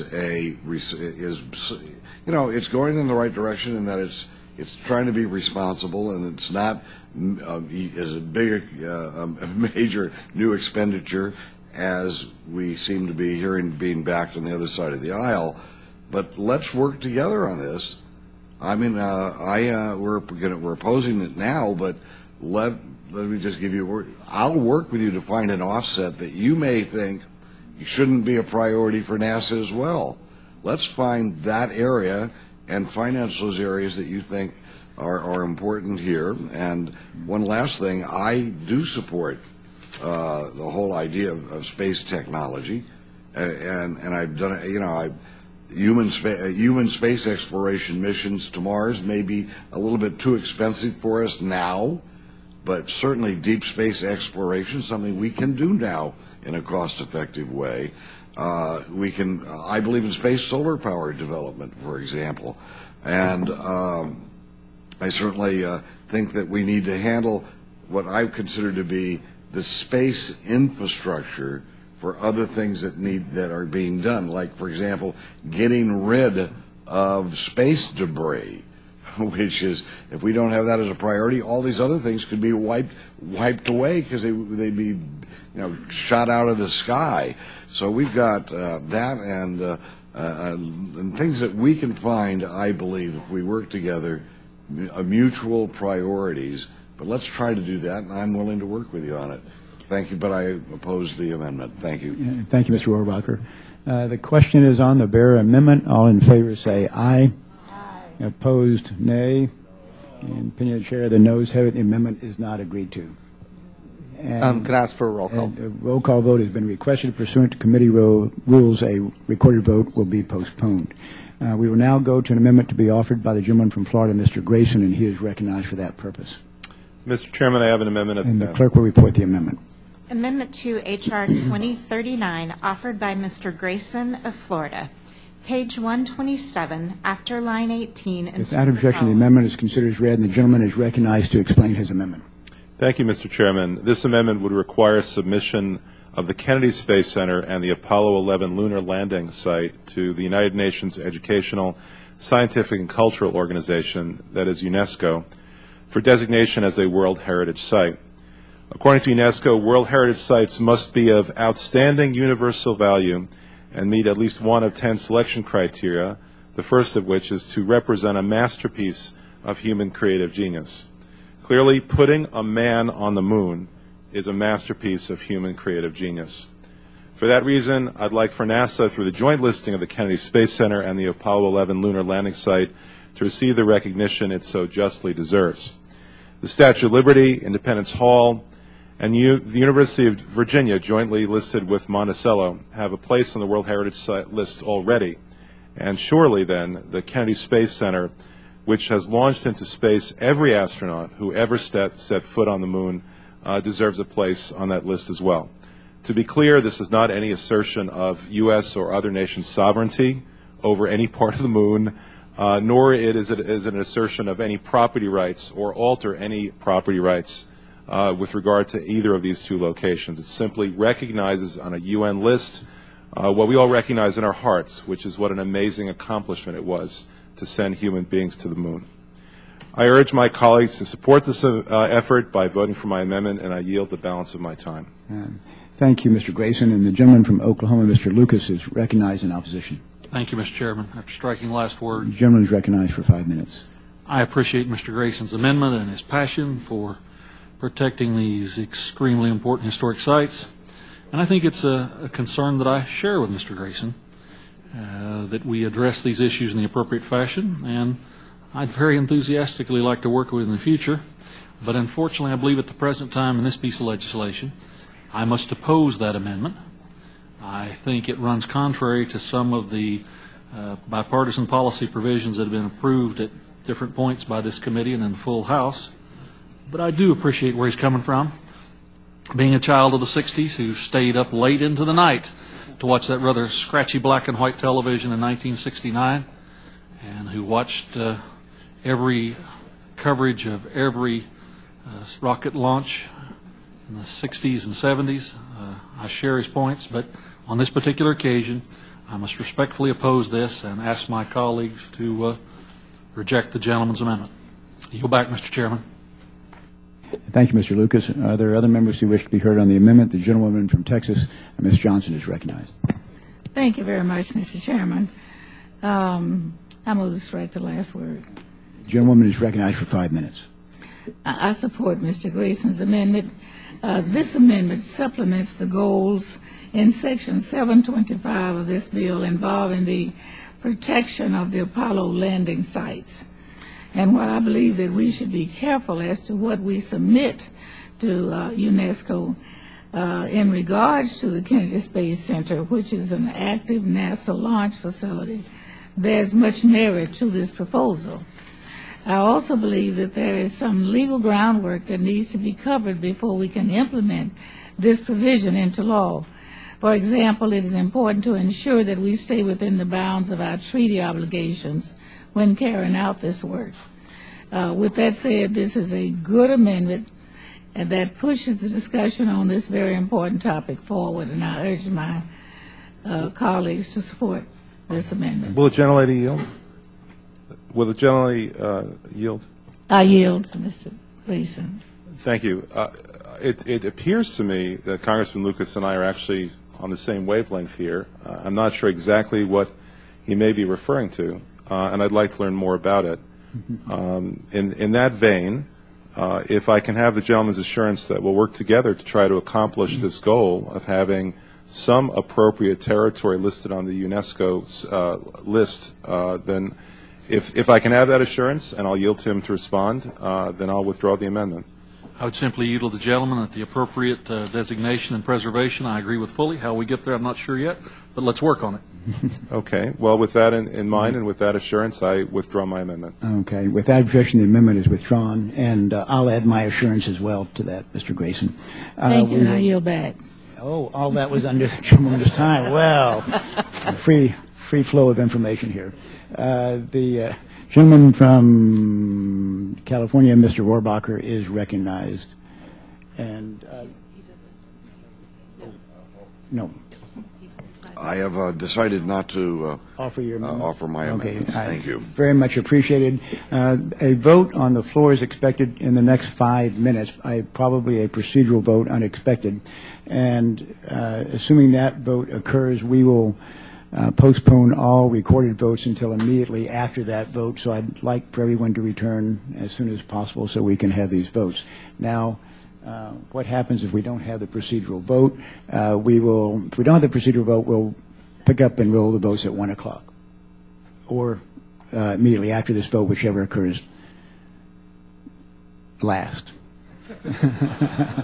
And we will stand in recess until that point.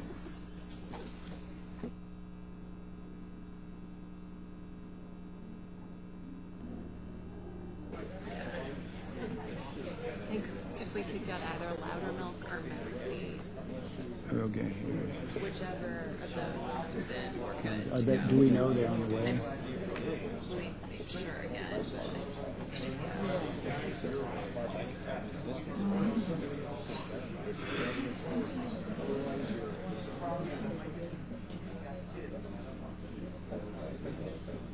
Have you listened to anybody over here?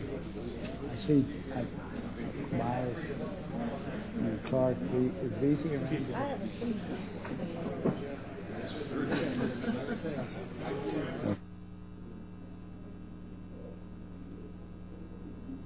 Science, Space, and Technology Committee will reconvene. We have a series of recorded votes. And before we get to the votes, without objection, I'd like to put into the record some letters of support that we have received. One from the Coalition for Space Exploration, which is comprised of aerospace industry companies, said the bill, quote, reaffirms longstanding congressional support for NASA's exploration program, including the world's only super heavy exploration rocket, the Space Launch System, and Deep Space Crew Vehicle Orion.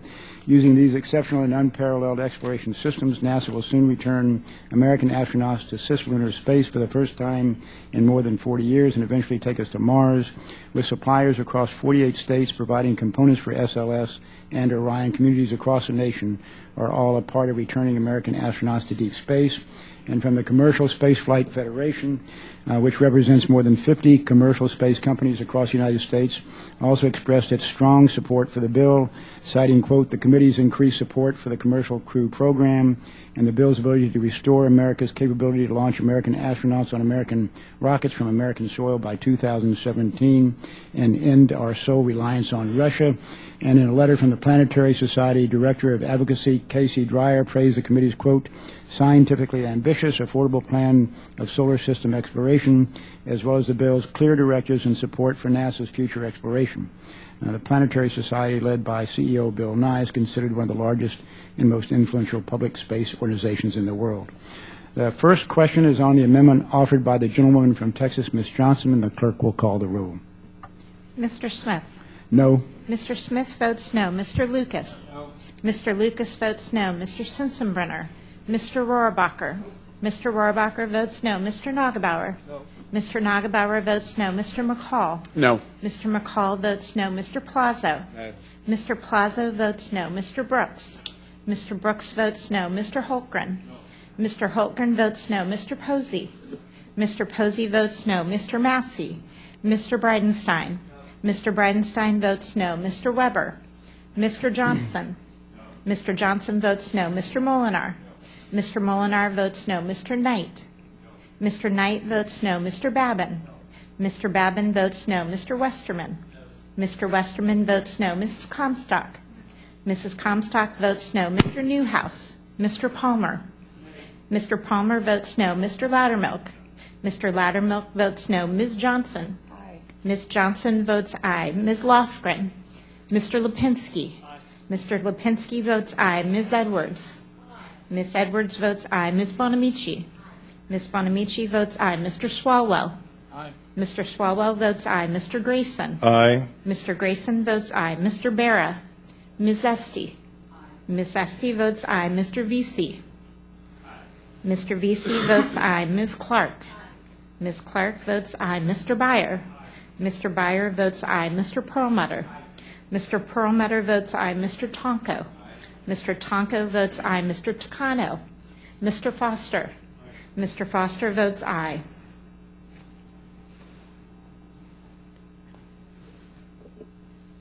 And the clerk will report the vote. Mr. Chairman, 13 members have voted aye, 18 members have voted nay. And the amendment is not adopted. The question is on the amendment offered by the gentlewoman from Maryland, Ms. Edwards, and the clerk will call the roll. Mr. Smith? No. Mr. Smith votes no. Mr. Lucas? Mr. Lucas votes no. Mr. Sensenbrenner? Mr. Rohrabacher? Mr. Rohrabacher votes no. Mr. Nagebauer? Mr. Nagebauer votes no. Mr. McCall? Mr. McCall votes no. Mr. Plazo? Mr. Plazo votes no. Mr. Brooks? Mr. Brooks votes no. Mr. Holtgren? Mr. Holtgren votes no. Mr. Posey? Mr. Posey votes no. Mr. Massey? Mr. Bridenstine? Mr. Bridenstine votes no. Mr. Weber? Mr. Johnson? Mr. Johnson votes no. Mr. Molinar? Mr. Molinar votes no. Mr. Knight? Mr. Knight votes no. Mr. Babin? Mr. Babin votes no. Mr. Westerman? Mr. Westerman votes no. Mrs. Comstock? Mrs. Comstock votes no. Mr. Newhouse? Mr. Palmer? Mr. Palmer votes no. Mr. Loudermilk? Mr. Loudermilk votes no. Ms. Johnson? Ms. Johnson votes aye. Ms. Lofgren? Mr. Lipinski? Mr. Lipinski votes aye. Ms. Edwards? Ms. Edwards votes aye. Ms. Bonamici? Ms. Bonamici votes aye. Mr. Swalwell? Mr. Swalwell votes aye. Mr. Grayson? Aye. Mr. Grayson votes aye. Mr. Barra? Mr. Barra votes aye. Ms. Esty? Ms. Esty votes aye. Mr. Vesey? Mr. Vesey votes aye. Ms. Clark?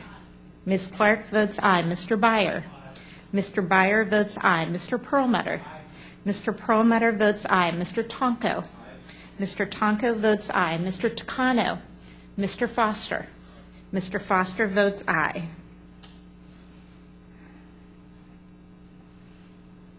Clerk will report the vote. Mr. Chairman, 14 members have voted aye, 18 members have voted nay. The amendment is not adopted, and the next question is on the amendment offered by the gentleman from Virginia, Mr. Byer, and the clerk will call the roll. Mr. Smith? No. Mr. Smith votes no. Mr. Lucas? Mr. Lucas votes no. Mr. Sensenbrenner? Mr. Rohrabacher? Mr. Rohrabacher votes no. Mr. Nagebauer? Mr. Nagebauer votes no. Mr. McCall? Mr. McCall votes no. Mr. Plazo? Mr. Plazo votes no. Mr. Brooks? Mr. Brooks votes no. Mr. Holtgren? Mr. Holtgren votes no. Mr. Posey? Mr. Posey votes no. Mr. Massey? Mr. Bridenstine? Mr. Bridenstine votes no. Mr. Weber? Mr. Johnson? Mr. Johnson votes no. Mr. Molinar? Mr. Molinar votes no. Mr. Knight? Mr. Knight votes no. Mr. Babin? Mr. Babin votes no. Mr. Westerman? Mr. Westerman votes no. Mrs. Comstock? Mrs. Comstock votes no. Mr. Newhouse? Mr. Palmer? Mr. Palmer votes no. Mr. Loudermilk?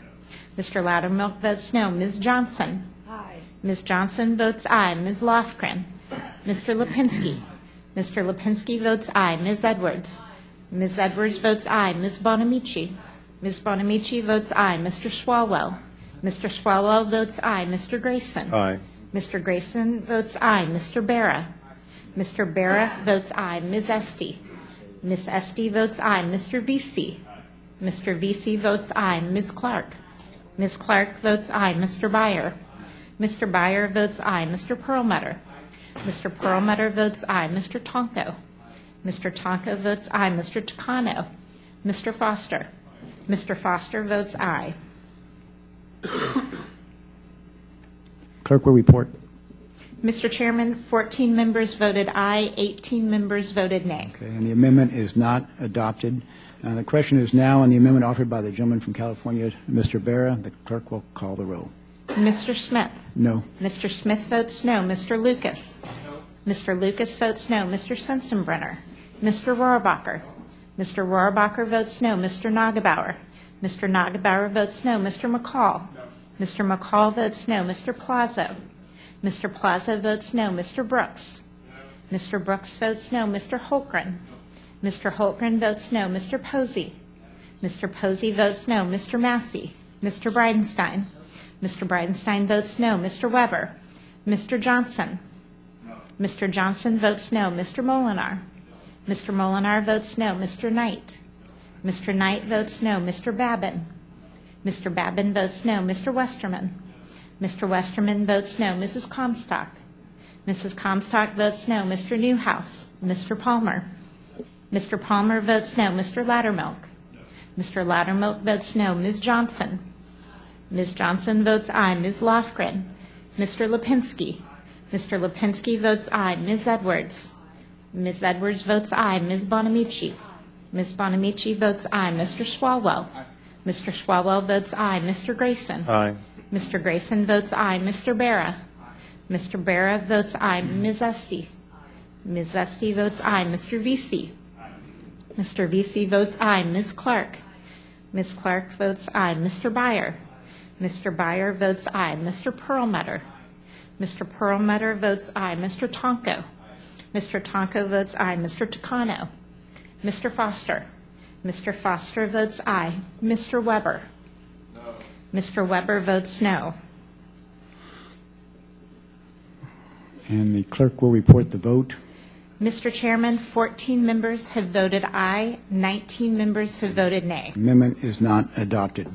Reporting quorum being present, I move that the Committee on Science, Space, and Technology report. Mr. Chairman. Who seeks recognition? The gentleman from California, Mr. Barra. Mr. Chairman, I was detained, unfortunately, and was not able to get here for the first vote, and I'd ask unanimous consent if we could record an aye vote for the amendment in the nature of the substitute by Ms. Johnson for the first vote, if the record would reflect that. Without objection, that will be reflected in the record. Thank you. Okay. I move that the Committee. Mr. Chairman. Who seeks recognition? I do over here. The gentleman from Texas, I'd Mr. seek unanimous Weber. consent to cancel out his vote. We will look at the record and put you down as no on the relevant amendments, and the record will reflect that. I move that the Committee on the Science, Space, and Technology report H.R. 2039 to the House with the recommendation that the bill do pass. The question is on favorably reporting H.R. 2039 to the House. All those in favor say aye. Opposed, no. The ayes have it, and the bill is ordered reported favorably. A recorded vote has been requested, and a recorded vote will be held. And the clerk will report the vote. Mr. Smith? Aye. Mr. Smith votes aye. Mr. Lucas? Aye. Mr. Lucas votes aye. Mr. Sensenbrenner? Mr. Rohrabacher? Mr. Rohrabacher votes aye. Mr. Nagebauer? Mr. Nagebauer votes aye. Mr. McCall? Mr. McCall votes aye. Mr. Plazo? Mr. Plazo votes aye. Mr. Brooks? Mr. Brooks votes aye. Mr. Holtgren? Mr. Holtgren votes aye. Mr. Posey? Mr. Posey votes aye. Mr. Massey? Mr. Bridenstine? Mr. Bridenstine votes aye. Mr. Weber? Mr. Weber votes aye. Mr. Johnson? Mr. Johnson votes aye. Mr. Molinar? Mr. Molinar votes aye. Mr. Knight? Mr. Knight votes aye. Mr. Babin? Mr. Babin votes aye. Mr. Westerman? Mr. Westerman votes aye. Mrs. Comstock? Mrs. Comstock votes aye. Mr. Newhouse? Mr. Palmer? Mr. Palmer votes aye. Mr. Loudermilk? Mr. Loudermilk votes aye. Ms. Johnson? Ms. Johnson votes nay. Ms. Lofgren? Ms. Lofgren votes nay. Mr. Lipinski? Mr. Lipinski votes nay. Ms. Edwards? Ms. Edwards votes nay. Ms. Bonamici? Ms. Bonamici votes nay. Mr. Swalwell? No. Mr. Swalwell votes nay. Mr. Grayson? No. Mr. Grayson votes nay. Mr. Barra? No. Mr. Barra votes nay. Ms. Esty? Ms. Esty votes nay. Mr. Vesey? Mr. Vesey votes nay. Ms. Clark? Ms. Clark votes nay. Mr. Byer? Mr. Byer votes nay. Mr. Perlmutter? Mr. Perlmutter votes nay. Mr. Tonko? Mr. Tonko votes nay. Mr. Takano? Mr. Foster? Mr. Foster votes nay. And the clerk will report. Mr. Chairman, 19 members voted aye, 15 members voted nay. And the ayes have it, and the bill is reported Mr. favorably. Chairman?